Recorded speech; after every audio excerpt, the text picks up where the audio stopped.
Hi, this is Matthew Robert Payne. I have 215 non-fiction Christian books on Amazon. So I spent many years writing books.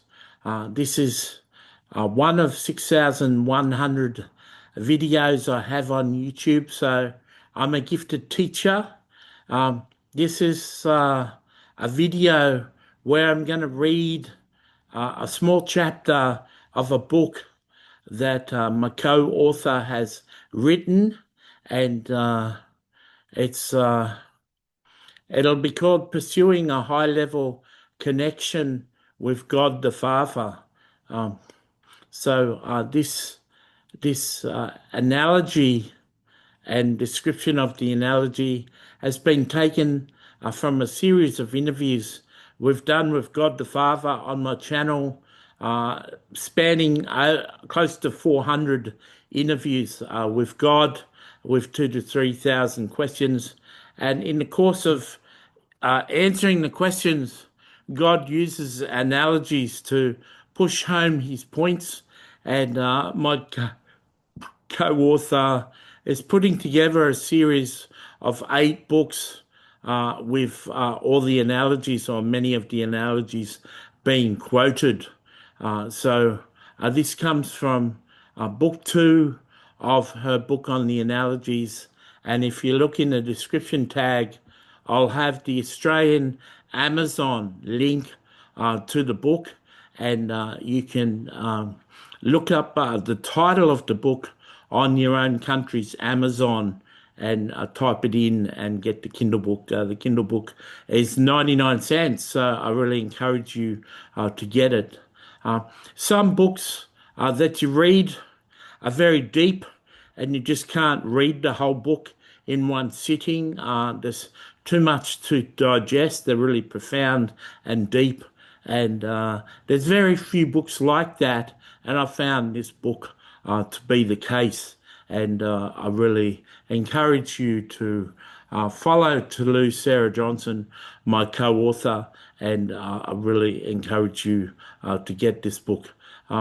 Pursuing a high level connection with God, and I'll read the analogy and what's written in the book.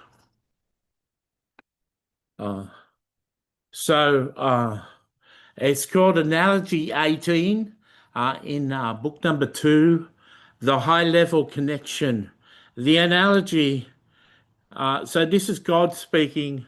Knowing me at a high level is like being trusted not just with my power, but with my heart. That's the analogy. The picture a powerful leader. Millions know his name. They follow his speeches. They admire his authority. They benefit from his decisions. But only a few have his private number. These few do not meet with him on a stage. They sit with him late at night. They hear his frustration. They witness his weariness. They help him think. They help him decide. They are not impressed by his position. They are not trusted because they understand his mind. When the leader groans over a decision, they do not flinch, they stay. They are not fans, they are partners. Point number 3, God's heart. Why do I give you this picture? So this is God speaking again. This is the difference between knowing about me and knowing me. I'm father to all, but I do not share my inner world with everyone. Most come to me to ask, few come to me to understand. A high level connection is not built on requests, but on shared burden. At this depth, I allow you to feel what I feel, my grief, my anger, my disappointment, my longing for intimacy. This level of friendship requires maturity, discretion, a heart that will not exploit what I share. Only a small number reach this place, not because I withhold it, but because few are willing to remain when the relationship stops being convenient. I do not look for admiration, I look for alignment. Point number 4, the invitation. Do not pursue closeness for status. Do not seek access for importance. If you stay when it costs you, if you listen when it's heavy, if you love me without agenda, I will trust you with my heart.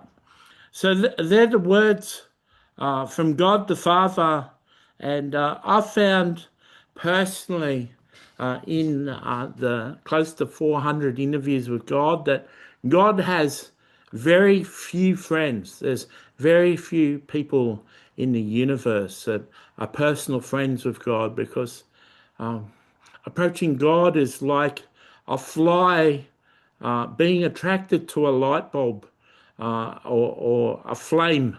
The fly can get really close and have its wings burned by the flame.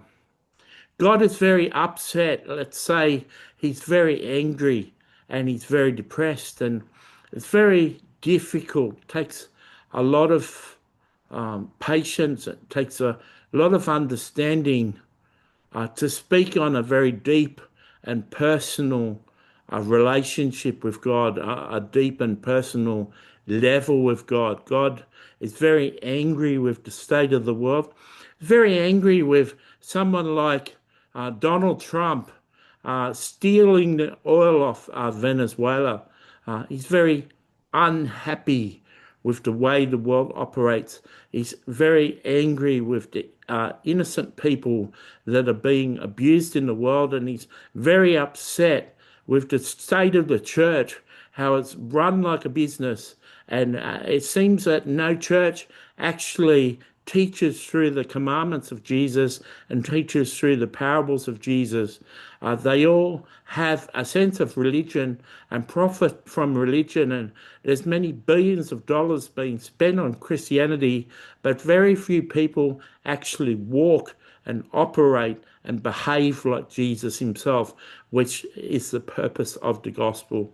So God's quite unhappy, quite angry, quite depressed, and it's very hard. It takes a lot of commitment to draw close to God. And so I hope you feel inspired to go to the description tag down below and get the link to the Australian copy of that book, and go onto Amazon and type the title into your own country's Amazon and purchase the book. The book is one of about 8 books that are going to be printed on the analogies that God has used through the interviews that we've done with God. And I pray that the book really blesses you. God bless.